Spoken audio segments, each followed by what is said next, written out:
This is NBC Charlotte News at 5:30. We're looking out for you. Tonight at 5:30, the results of a 6-month investigation into a mega church that treats its leader like a king but throws an elderly woman out onto the street. Hello, everybody. I'm Bill McGinty. Our NBC Charlotte I-Team is back again investigating a mega church and the mega money it collects. Stuart Watson is, of course, following the money and finds one of the leading contributors to the church stole the money she put in the collection plate. They call him Sweet Daddy Bailey, the bishop of the United House of Prayer for All People, a denomination with tens of thousands of followers and deep roots in the Carolinas. Sweet Daddy's followers treat him like a king. Our hidden cameras show followers showering him with cash money. He rides in ultra-luxury and lives in mansions, one of them right here in Charlotte. Sweet Daddy Bailey celebrates big donors, but the NBC Charlotte I-Team found some of those contributions came from millions of dollars in stolen money. But if you owe the church money, it will put you out, quite literally, on the street. Somebody can be a witness for God. Sing it with me. Lord, he touched. Ronald Belton preached his whole life for the United House of Prayer. I was born and raised in the church. He was the church's national evangelist. To bring thee. So when he got prostate cancer, he asked Bishop Bailey for help. His words were, "You knew this day was coming. You should have saved you some money." I was deeply hurt. Deeply hurt. The bishop lives in wealth. Our hidden cameras documented that when Bishop Bailey enters a church, members crowd the aisles to press cash money into his hands. He reaches out to pick the green bills. They're handing him cash money. Cash money. How much? It varies. It may be from $1 to $100. We saw some choirs process up the aisle of the church with cash money held up in front of them as offerings to Sweet Daddy Bailey. So from the moment he comes in to the moment he exits, it's one long stream of cash money. Yes. It's written right into the church's supreme laws that free will love offerings will be collected for the bishop whenever he's present. This Bishop Bailey, he's put on a program which he called Daddy's Club, and which he somewhat requires every member to try to push to have $2,000 every time he returns. Reverend Belton says Daddy's Club is a church building fund, but it's hard to say exactly where all that money goes. Can you get an audited financial statement of where all of that money goes? No. You didn't know where the money went? No. In our general assembly, there's no financial statement. But you can see some of the church's wealth in real estate. Sweet Daddy Bailey stays in this 16,000 square foot mansion in the Derrida neighborhood whenever he's in Charlotte. Owned by the church for the use of the bishop, by law, the $3 million estate pays no property taxes. But the bishop visits here less than a month each year. And during the other 11 months of the year, who stays in that house? No one.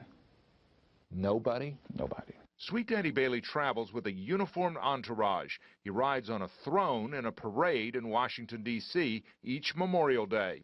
He arrived at the church on Beatty'sford Road in Charlotte earlier this year in a custom German-made Maybach automobile. That's one of the most expensive cars in the world. And as trustee of the United House of Prayer, the bishop is also a landlord, managing apartments in Charlotte and Washington. 2 years ago, a retired D.C. bus driver had cancer, got behind on her rent to the church. I knew I should have paid rent because my mother always said, baby, pay your rent if you don't pay nothing else. That's Sarah Bolware Owens. She's 79 years old. Evicted today from her home at the McCullough Canaan Land Apartments. The United House of Prayer put her out, stacking all her worldly possessions on the street. Her record player, her television set, even her records. Ray Charles, Sam Cooke, Dinah Washington. Let's get this straight.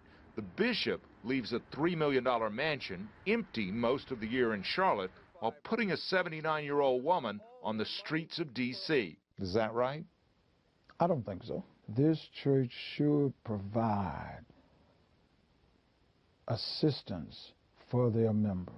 After Ronald Belton clashed with Bishop Bailey, the bishop stripped him of his church credentials, according to a lawsuit filed by Belton. I was excommunicated. Why?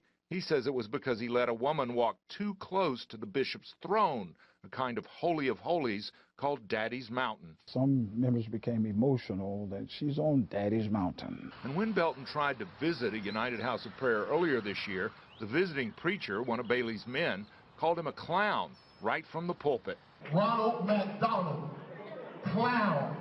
So I'm putting it out there. If you let Ronald Belly mess your mind up, you crazy. They make it so uncomfortable because there are a lot of statements that have been made by the bishop that I was the evil one. While Ronald Belton's been kicked out of the United House of Prayer and mocked as a clown, another member has been praised in the church. But she had something Ronald Belton didn't have, millions of dollars. The only problem was that she stole it. Maryland woman admits stealing millions from D.C. nonprofit. That's the headline, straight from the Washington Post. To the tune of, get this, $5.1 million. Ephonia Green pled guilty to stealing $5 million from the nonprofit where she worked. The feds say she spent that money on her bridal gown business, her homes, her cars, and, wait for it, her church. That church? The United House of Prayer, where Reverend Belton says she was praised as one of the top 10 contributors. She can still go to church. She still goes to church. She still has her seat, and she's still recognized as top 10. And she's welcome. And she's welcome. You're not welcome. No. Ephonia Green is waiting to be sentenced in the federal court in D.C. Ronald Belton sued Bishop Bailey in Charlotte, claiming Sweet Daddy Bailey wrongfully terminated him and even encouraged Belton's wife to leave him. The judge here tossed the suit. I've given my whole life. It's just like when you don't have nothing to give, we through with you. I called the United House of Prayer in D.C. last week, twice, and when I mentioned the name Ephonia Green, the receptionist hung up on me, twice. I called the Charlotte lawyer who represented the bishop in Ronald Belton's lawsuit and sent a letter FedEx to the bishop and got no response. Ronald Belton says he has no hard feelings, but he'd like to refile his lawsuit, possibly in federal court, but he has limited funds to do it. Within the church, the bishop is like the Pope. There is no appeal. It's called the United House of Prayer for all people, but Daddy's Club is just for those with the money. Stuart Watson, NBC Charlotte.